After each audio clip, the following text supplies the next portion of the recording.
mi ñi gunge ci matinal bi bu leen fàtte dinañ dalal tey jile Thierno Amadou Tidiane Ba moom mooy xalif général bu Bambilor ci kanam tuuti jàngat bi Mamadou Koumé lañ ci àndal nekk journaliste président d'honneur bu ANPS di association nationale de la presse sportive ñu ngi lay nuyu di la ziar di la dalal jàmm doyen Koumé. fay soxna Naata di nuyu ñi nga àndandool Diawo El Hadj Malick ak Fara di nuyu aussi téléspectateur télévision. merci beaucoup merci doyen ñu am mbégte dalal la bu baax a baax alors tey sujet bi da ñuy waxtaanee mooy club Afrique club européen plutôt ak ñeneen ñi sax ñu ngi waajal CAN bi. léegi fële ca Maroc ñu waroon a libérer joueurs yu bëri ci week-end bii ni ñu dëgmal waaye finalement ñu gis ni dañ cee defaat une semaine après. ba sax nag sélectionneurs yi nekk fii Afrique et tout mer ci yooyu noonu yëpp ñu bëri jàpp ni manque de respect la envers les sélections africaines ndax yow noonu nga ko jàngatee wala. waaw d'abord dañu respecté wu règlement bi parce que am na règlement quoi. am na règlement sur le statut et les transferts des joueurs boo nga xamante ne règlement bi ça date de 2007 te règlement bi FIFA moom moo ko bind. FIFA lan la wax. Durée de mise à disposition qui est fixée à 14 jours. Avant le début d'une phase finale. phase finale bi kañ lay commencer le 21.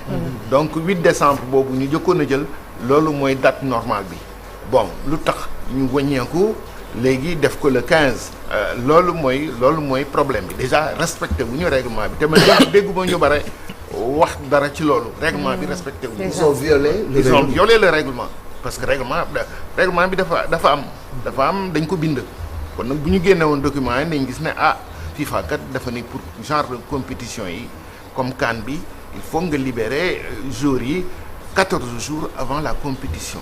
respecté wuñu loolu président. waaw mais tey lan moo war a nekk taxawaayu. confédération africaine de football ci décision bu nga xamante ni c'est en contradiction avec les textes en vigueur. waaw loolu aussi lu ñu jaaxal la c'est-à-dire même communiqué de principe. CAF defu ko. pour vraiment déplorer li nga xamante ni moom moo am loolu moom moo jaaxal mais nag boo xoolee CAF ni muy doxee depuis quelque temps moom daf lay da ngay waaru quoi parce que bon CAF boo fàttale ko amoon nañ fi ay dirigeants yu am personnalité ku mel na Tessema benn éthiopien bi mu fa jógee suñu mbokk moomu Issa Hayatou ñëw remplacer ko mais ñooñu am na yu mel ni bu daa am mais dañuy agir duñu bàyyi affaire bi mu dem parce que man maa ngi fàttaliku même pour yenn CAN yi nga xamante ni bon dañ ko organiser woon année 90 yi début année 2000 yi tubaab bi dañu bëggoon ñu déplacer date yi club bi dañu bëggoon ñu déplacer date yi mais président Hayatou dafa doon wax du ci dal ñun Afrique la ñu nekk Afrique la ñuy jouer yéen da ngeen am seen intérêt mais ñun tamit dañu am suñu intérêt kon nag suñu compétition mënuñu ko déplacer rek parce que affaire bi daf leen neex mais problème bi mooy ne aussi da ngay nekk ak joueurs yi nga xamante ni surtout benn période bi nga xamante ni libération bi yombul woon. dañ leen doon menacer. waaw boo demee ñu dagg sa salaire wala ñu jël des sanctions contre toi. alors même boo rappeler un peu l'histoire de la participation du Sénégal à la CAN gis yenn joueurs yi man maa ngi fàttale ko CAN 1986 ndam si yàlla Christophe Sagna. voilà mais club am dafa ne du dem il est allé au clash. mu dem participer bi mu ñëwee ñu sanctionné ko ci CAN 86 boobu d'ailleurs am na suñu joueur mi nga xam bu tudd Abdou Diallo bu doon jouer à l'Olympique de Marseille. Sénégal bëggoon na ko mais club am dafa ne du dem donc problème yi du tey. D'abord dans un premier temps problème libération la. Aujourd'hui c'est un problème de mise à disposition c'est vrai mais c'est surtout un problème de délai. De périodicité bi ñu war a observer. ñu bañ ko observer. président est-ce que lii lépp instabilité bi nga xam ne CAN bi am na ko indiwu ko tantôt ñu ne mois de juin bu njëkk ba janvier ba la doon xoolal bii nag ci année charnière la diggante décembre janvier kenn xamul CAN tey ren bu ñu ko joué nii joué ko ne loolu tamit te problème yooyu bu njëkk la dem. mais CAN bi c'est vrai que joué dañ ko date yu nekk. parce que première CAN bi Sénégal joué 1965 c'était au mois de novembre mais CAN bi demoon nañ ba stabiliser ko au mois de janvier à partir de 1992 donc à partir de Dakar fii 12 au 26 janvier 1992 dañ ko commencé woon stabiliser bon ensuite ñu dem ba ci biir bon c'est vrai que depuis problème bi depuis bi Hayatou génne ci bi mu demee voilà ñu am beneen président CAF bon lu ko gars yi laaj mu def ko bon on ne tient pas toujours compte des intérêts du football africain tout ça c'est vrai il y a un problème de date di coupe du monde des clubs bi moo taxoon ñu pousse ko mais ma ko waaw te FIFA moo ko ñaan kon nag FIFA xanaa waroon na ci dugal loxoom ne man kat maa ñaanoon africains yi ñu déplacer seen CAN ne leen nañ ko def décembre janvier kon nag da ngeen leen di bàyyi au moins ñu préparer ko dans de bonnes conditions mais à une semaine ça pose problème. Mais est-ce que aussi la voix des Africains se fait entendre pour ñuy défendre sunu compétition bi parce que soo xoolee souvent dañuy dégg ay des gens comme Jimmy Carragher ay Gattuso ñu yëkkate ay kàddu di ŋàññi Coupe d'Afrique bi naan c'est une petite compétition waruñu libérer joueurs yi ñuy dem est-ce que demul FIFA tamit demul ba topp volonté ñooñu ba soo xoolee sax joueurs yi di ñuy absenté bariwut parce que gëbu nañ ko ci trêve hivernale bi nga xamee ni ñaari semaine la ñuy absenté te ñi nga xamee ni duñu sori sax soo moytul ñu absenté benn semaine est-ce que quelque part aussi nous on ne défend pas assez notre compétition. Oui je pense que cette défense boobu ñëpp la joueurs yi d'abord africains yi parce que joueurs africains léegi yi joué ci championnat yi bare nañu toujours dañuy wax ne l'union fait la force nit ñi bu ñu boolewul am na lu bare loo xamante ni mën nañu duñ ko am. defe naa bu ñu boole woon s'il parlait d'une seule voix am na yoo xamante ni mën nañ ci peser mais d'abord problème bi mooy instance faîtière bi mooy CAF. waaw CAF déjà moo war a gën déterminé wu ne lii kat mënul nekk parce que voilà ce que dit le règlement vous ne le respectez pas mais lu tax de 15 jours ils sont revenus à 7 jours à 8 jours une semaine parce que tout simplement l'association des clubs européens ñoom ñoo agir ñoom ñoo dem auprès de la FIFA ne leen ni bon nous avons besoin de nos joueurs c'est vrai que c'est des associations privées c'est vrai que ñoom ñoo leen di fay mais aussi il y a un cadre boo xamante ni qui a été stabilisé qui a été normalisé ñëpp ci biir cadre bi lañu war a fonctionner mais doo toog bu yàgg tuuti rek dama affaire bi arrangé wu ma lii laa bëgg lii moo ma arrangé voilà mais pour revenir à la question je pense que africains yi ñoom ñoo war a ils doivent s'unir ils doivent parler d'une seule voix pour véritablement défendre seen intérêt. Mais bu passé est-ce qu'il y a possibilité d'attaquer décision bi lii bu passé est-ce qu'il y a la possibilité de faire décision bi am na de toute façon il y a une base imposer ça. Il y a une base juridique. C'est ça, oui. Base juridique am na. Il y a un règlement et le règlement a été édicté par la FIFA.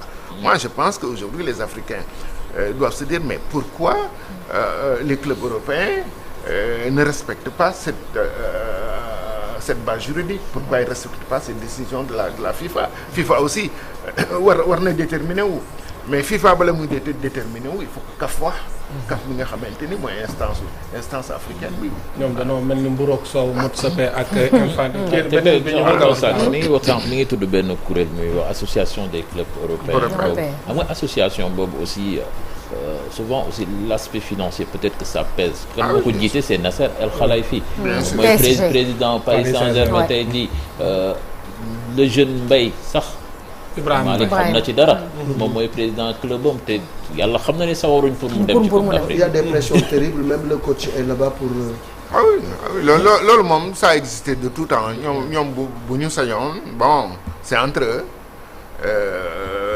Afrique dañ ko marginaliser dañ ko isoler mais c'est aux Africains de dire que bon nous représentons quelque chose nous parlons au nom de l'Afrique defe naa ne vraiment africains ñoo war a jël seen responsabilité dans ce domaine-là bon dañu rafetlu décision xale boobu ak famille am mais ñun Sénégal la ñu bëgg a jouer boo ne Sénégal nga bëgg a jouer wala un pays africain nga bëgg a jouer mais kenn mënu ci dara voilà parce que ce n'est plus un club, c'est une équipe nationale. te pourtant mën nañu Afrique ñaata fois la ñuy am bu ñuy voté président FIFA. dinañ am doole bu baax a baax. beneen bi topp lii tamit dina yàq bu baax a baax préparation équipe africaine yi. parce que Sénégal mu ngi dem bëgg a match tàggatoo fii dem Tunisie football kon vraiment compétition bi dina ci xaw a am pati tuuti. mais du Sénégal rek. mais ce sont les 24 équipes. toutes les 24 équipes defaroon nañu seen programme. De préparation, au moins se préparer pendant une semaine et puis l'autre semaine rejoindre la base avant la compétition. Mais léegi préparation bi ñu xamante ni moom la ñu programmé woon pour la première semaine léegi dootuñu ko mën a def. boo jëlee Sénégal son premier match je pense que c'est quand? C'est le 23 décembre contre le Botswana. Donc ñu libéré joueurs yi ils ont exactement une semaine. te puis ça aussi am na ci aussi beneen problème boo xamante tamit dañ koy jànkonteel muy la blessure des joueurs là tey jii gis nañu y'a le cas Ismaïla Sarr qui s'est déjà posé il y a des années tey jii ça se repose entraîneur bi mi ngi joxe ay xibaar yoo xamee ni peut-être que camp lay défendre te ñi ngi ci am na yeneen joueurs sénégalais yoo xam ne aussi ñi ngi ci même cas bi. Côté boobu aussi il y a un travail à faire parce que suñu leen cette année ils vont retenir leurs joueurs. Mais là aussi il y a un règlement. Le règlement impose au club de laisser le joueur s'il est invité, s'il est convoqué, de venir au niveau de l'équipe nationale ñu constater ñu xool ndax kii mën nañ ko sóoraale wala mën nañu ko sóoraale. Vous vous souvenez bien du cas de Ismaïla Sarr qui est malheureusement blessé encore à la veille de la CAN. CAN bi ñuy joué woon au Cameroun mais là-bas la fédération le président Augustin Senghor avait été intransigeant. Dire que le jour a été retenu da ngeen koy bàyyi mu ñëw ñu xool.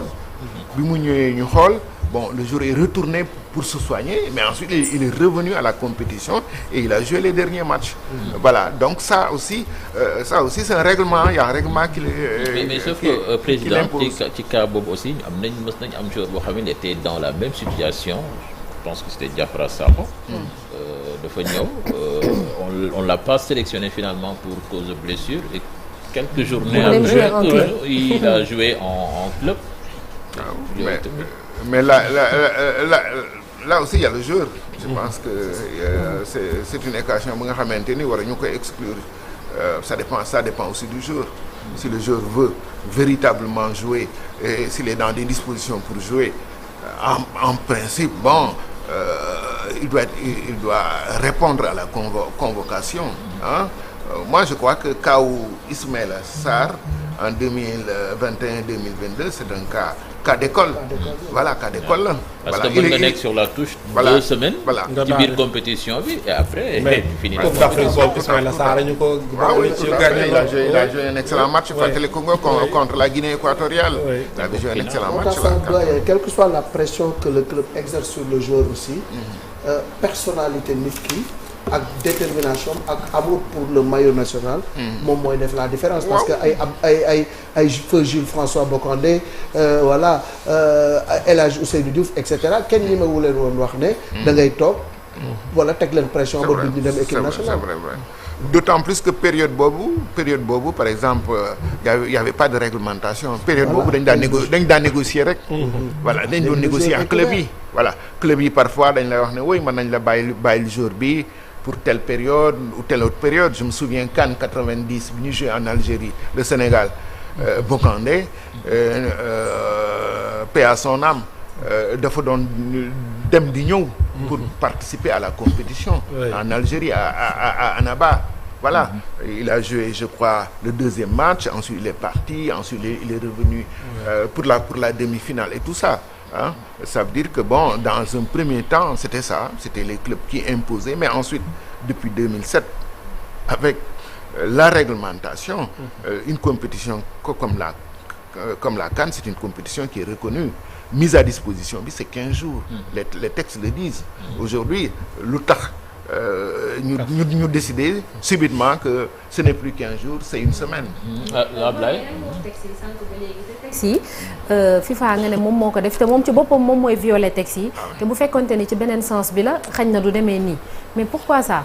Non, FIFA violé wul texte yi en réalité c'est-à-dire que la FIFA ferme les yeux parce que c'est la FIFA qui devait dire au club attention, il y a une réglementation et c'est une réglementation qui est là depuis 2007 qu'il faut respecter.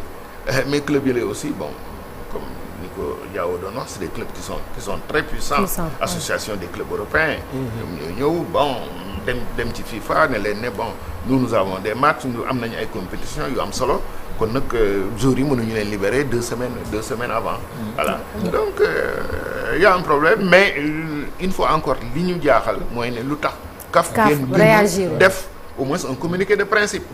Dire que on ne respecte pas. Et même attaquer cette décision au niveau du tribunal arbitral du sport parce que c'est un problème de règlement. Non seulement attaquer mais déplorer pour que nul n'en ignore pour que ñëpp xam ne CAF kat affaire bi. àndu ci neexu ko. oui mais déjà ci président ci conseil FIFA bi am na ci juróom-benn yoo xamee ne ay africains lañ dont le très puissant Fawzi Lerja bu Maroc ñoom déjà ñoom ñoo waroon njëkk a am taxawaay boobu parce que foofu lañ ko décidé. foofu lañ koy defee compétition. bien sûr que ñoom waroon nañu réagir de toute façon tout le monde est logé à la même enseigne muy Sénégal muy Maroc. Toutes les équipes sont logées à la même enseigne c'est-à-dire que 8 semaines 8 jours la ñu am avant la compétition. léegi doyen concrètement lii ban impact la mën a am ci compétition bi performance équipe est-ce que day am impact. réel oui je pense que déjà sélectionneurs yi bëggoon nañu gis seen jour. Mettre en place bon yenn schéma yi waxtaan ak ñoom bon vraiment. ñu dugg ci compétition bi am nga ñaari semaine. Voilà mën a waxtaan ak ñoom mettre en place beaucoup de choses. Mais de 2 semaines on revient à 1 semaine. Ça veut dire que voilà ça va pousser beaucoup Déjà que le camp d'entraînement bi ñu waroon def en Tunisie c'est supprimé, c'est mort. Pape Thiaw m'a dit également que le match amical qu'on devait jouer ici également xajatu fi. Donc c'est mais il y a le Bénin aussi. C'est très risqué. Mais imagine-toi équipe yi nga xamante ne ils avaient engagé des dépenses pour ça. Léegi kan muy jël en charge dépenses yi mais c'est les pays qui vont prendre en charge ces même liste bi mu waroon joxe tey. voilà sama ni parlons maintenant de nous. suñu équipe bi ñu ngi xaar liste bi xam naa ni du am chamboulement yu extraordinaire. Et puis voilà voir aussi les chances du Sénégal pour cette compétition. ñu bëri ñu ngi ñuy placer parmi les potentiels vainqueurs. Ah oui mais je pense que amul nëbbantu ci vainqueur potentiel yi la ñu bokk maintenant il faut assumer ça mais football bon c'est très fragile. boo xoolee ci CAN bu mujj bi on a fait un premier tour bu nga xamante ni bu ñu defee classement combiné global Sénégal mooy nekk premier. Et on a rencontré le 16e qui se trouvait être le pays organisateur. Bon gis ngeen match bi ni mu demee woon. Bon 5 minutes de jeu Sénégal marque un but et puis dans les dernières minutes ñu lay égaliser bon sur un penalty qui a posé beaucoup de problèmes ak yooyu. Donc football bi bon. On ne peut pas prévoir à l'avance que bon Sénégal moo war a gagner mais je dis une fois encore que 8e de finale quart de finale demi-finale en principe suñu équipe bu dee équipe bi taxaw na war nañu mën a dem ba demi-finale. Maintenant à partir des demi-finales bon c'est autre chose à mon avis mais amul na bu.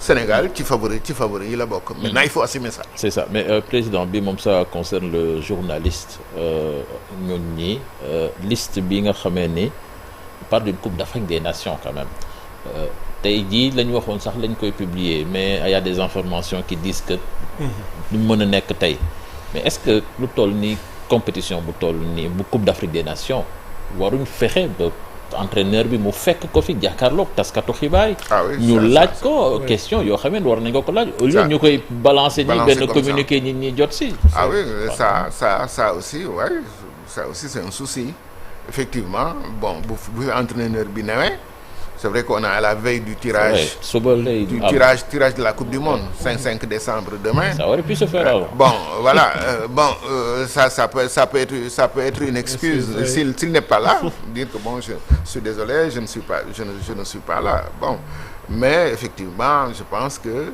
ils doivent continuer à travailler avec la presse voilà quand il y a 175 journalistes sénégalais qui sont accrédités pour la CAN, ça veut dire que ça intéresse la presse, mais ça intéresse aussi le public sénégalais. Parce que si ça n'intéressait pas le public sénégalais, nous avons 175 journalistes accrédités. Une CAN, c'est aussi, c'est pas seulement le terrain, président.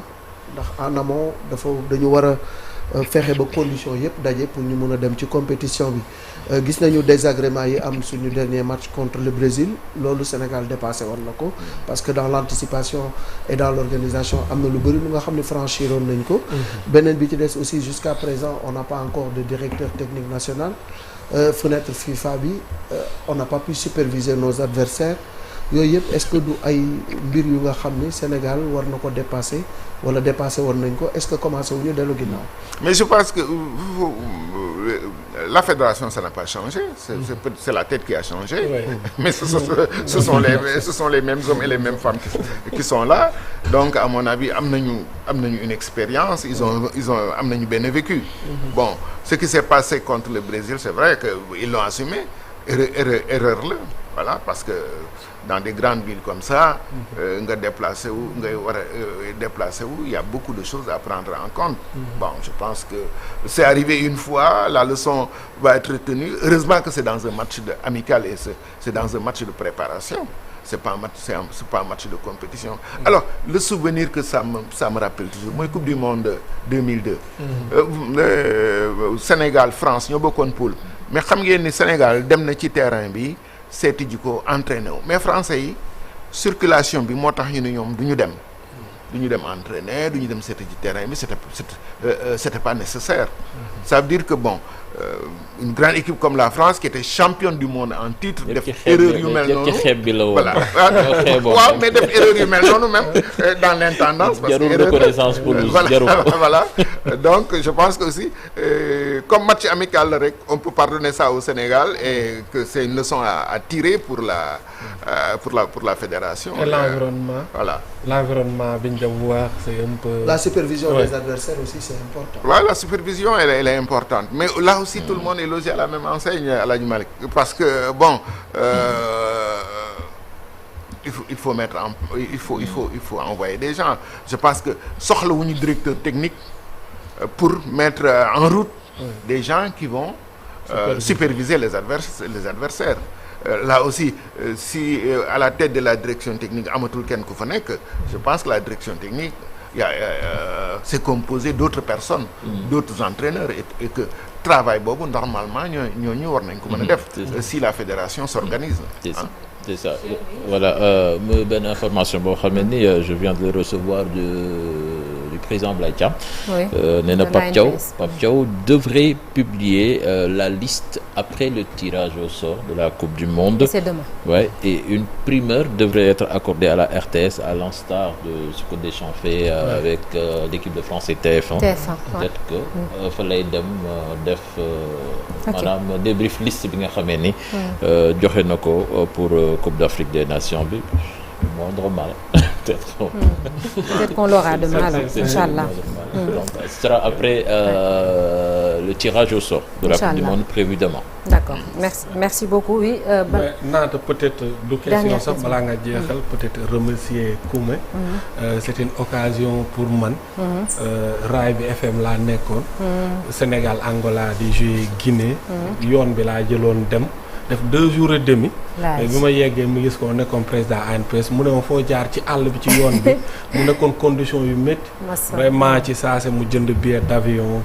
retour nekkoon Raay FM tey ba ñëw TFM je tenais remercier ko. xam naa peut-être fàtte ne ko. mais loolu lu rëy la woon ci man. macha allah ça c'est très bien. waaw gratitude moom dafa baax reconnaissance dafa baax. pas faral defal na ko ñu nekk. am na journaliste yu nga xam ne xëy na seen rédaction amuñu doole. pour yóbbu leen amul doole pour yóbbu leen. mu gis ni ñuy sonn ci football bi mu jàppale leen ñu dem. bu ñu demee aussi vraiment il est au petit soin. waxu leen ci livre mi. si non on va terminer avec ça donc vraiment passage am foofu moom dañ ko ci gërëm bu baax.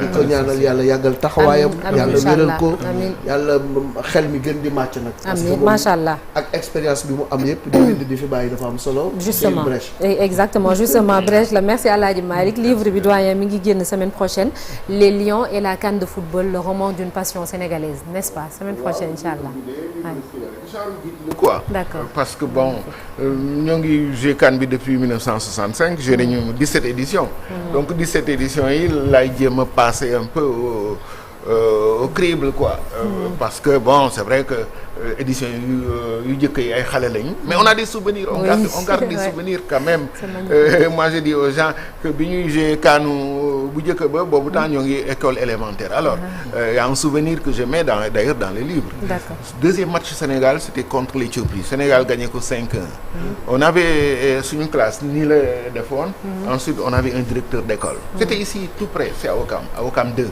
alors le directeur c'était quelqu'un qui était passionné par le football et dans l'équipe nationale il y avait un Ouakamois côté de Oumar Gueye Samb mooy Jaraaf Ouakam c'était un excellent joueur maa ngi koy nuyu alors 5-1 alors 5-1 chaque fois bu Sénégal marqué benn but directeur bi day ñëw toquer à la porte ne Sénégal marqué na et il a fait ça 5 fois alors ça c'est le souvenir c'est le premier souvenir que je garde la CAN Sénégal gagné 5-1 contre Éthiopie il y avait 2 buts de Matar Niang 2 buts de Louis Camara et un but de Oumar Gueye Samb au Cameroun. Merci beaucoup merci doyen Mamadou Koumé ça reste donc livre bi semaine prochaine lay génn voilà. ñu jigee woon quoi. Inch'Allah on l'espère bien porter bonheur encore une fois. Machallah merci beaucoup doyen Mamadou Koumé ñu ngi lay sant di la gërëm bu baax a baax mooy fàttali ni président d'honneur bu ANPS nga association nationale de la presse sportive bonne journée à vous doyen merci. jërëjëf merci ñu jàll ci ponk bu mujj muy suñu gan ñu dalal ko.